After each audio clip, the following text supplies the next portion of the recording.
Dane Shields with DS Diving Service. It's May 25th, 2023. We're here at 2 Birdies. I'm getting ready to clean her up. Haven't looked at her yet, but gonna go take a look. Let's see what she looks like.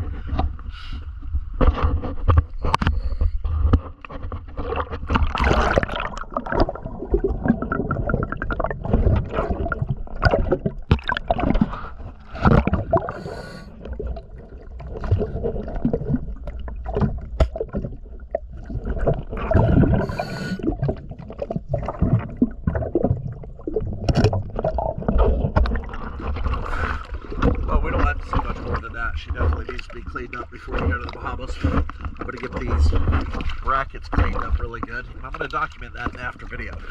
What you will notice is despite them being cleaned really good, they will be dirty again by the time for service. They'll probably be pretty dirty halfway through. But let me get it all cleaned up and then I will show you the after.